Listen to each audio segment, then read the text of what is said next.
Hey folks, want to do a little update on my 2018 Superduty F350.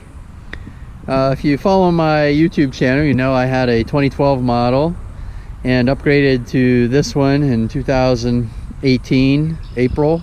So I've owned it for 2 years. I've got about 32,000 miles on it, several thousand miles of towing, where I've been towing my boat, which all in is probably about 7,500, 8,000 pounds with the trailer, somewhere in that range. Also have a gooseneck trailer, which fully loaded, I'm 20,000, and I've been pulling that, you know, a handful of times, anywhere from 17,000 to 20,000 pounds. Also a dump trailer, borrow my dad's dump trailer, and that's 15,000 when we've got it loaded. But so this is the two-tone Ingot silver with the sterling gray, I think it is, and you can see still looking pretty good. You know, haven't had any complaints about the paint or the finish.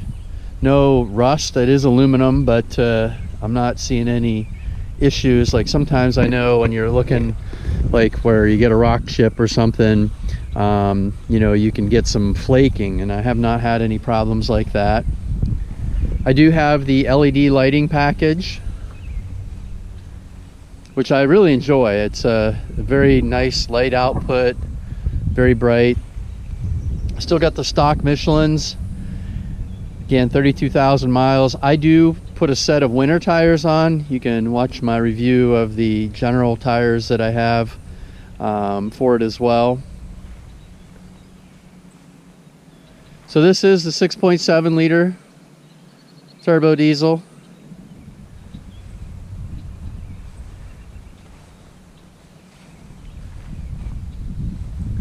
So option wise, most of the options that you can get with the Lariat model I have on this truck.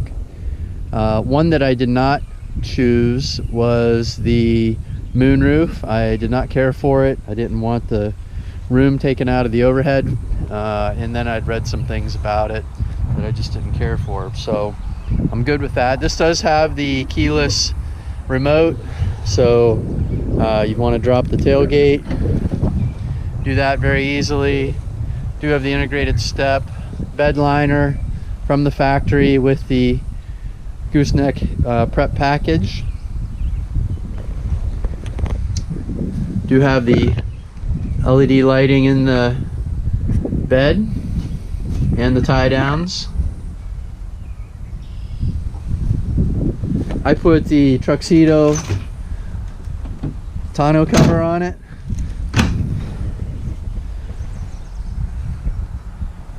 No complaints with pulling. Tows extremely well. My dad has an F350, a few years older, and he pulled 15,000 with the truck, and he was just amazed at how well it pulled. He's like, it's like you don't even know it's back there. I mean, you do know it's back there, but you don't have to worry about having enough power to go up hills.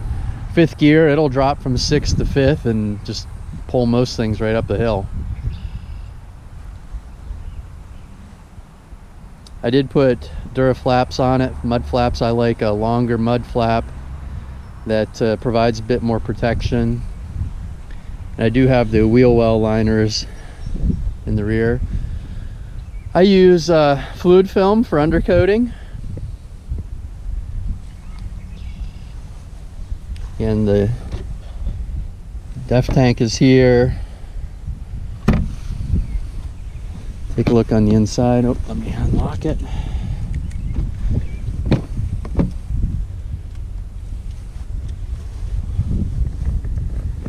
So leather or pleather or whatever they call this is in good shape. Got the heated rear seats, you know, storage underneath.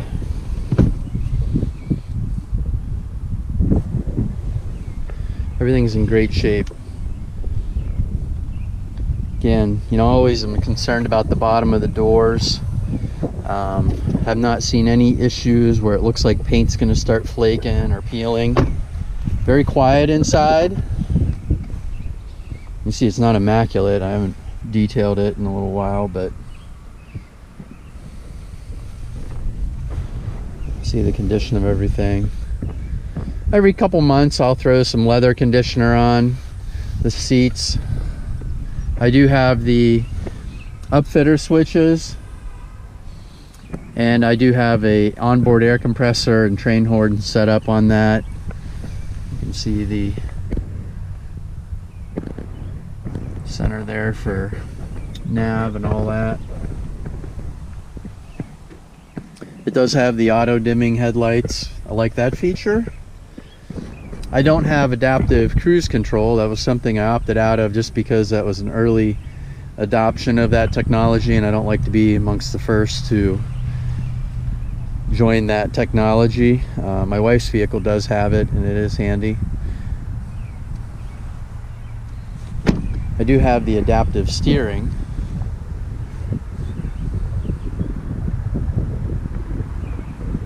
So I track every fill up. Now my commute to work is about 8 miles. So in the winter I am letting it warm up. And in the winter, you know, seeing 13, 14 miles per gallon is not uncommon. Especially if I'm letting it warm up for 10 minutes before I get in it. I do have the rapid supplemental heater, which I enjoy as well. Ordinary driving, like, so if I get out on flat ground and I'm doing 60 to 65, you know, the truck will tell you you're getting, you know, 18.5 to 19.5 miles per gallon. I've seen it read 21 for a period of like 50, 60 miles where it was very even driving. But in general, you know, with mixed driving, this is you know, 15.7, 16.2 for a fill up. So, you know, putting 35 to 42 gallons of fuel in it, stop and go plus the highway. I have no doubt people that live in very flat ground that drive, you know, 60 miles an hour are going to see 18, you know, 19 maybe.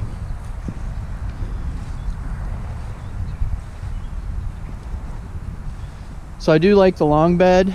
I know a lot of guys don't, but for me, it's just kind of strange to buy a heavy duty pickup truck that you can't put a four-wheeler in the bed without dropping the tailgate, or a sheet of plywood. Now that's just me, so everybody gets to pick what they want to drive.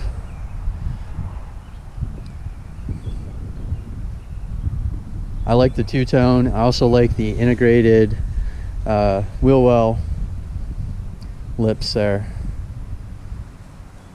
so the flares dress it up a little bit. So no rust underneath. Fired up here.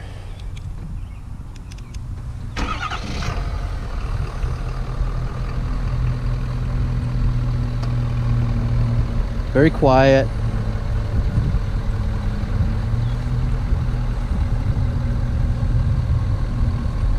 I do have the roof marker lights. As I said, pretty much every option you could get, minus the adaptive steering and the moonroof. Two things when I ordered the truck, because I did order this truck exactly as I wanted it. Two things I just didn't want. You can see my train horns down below.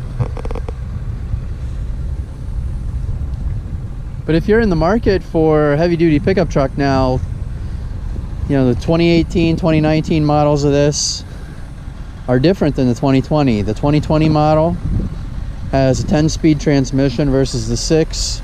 Also has higher output on the motor.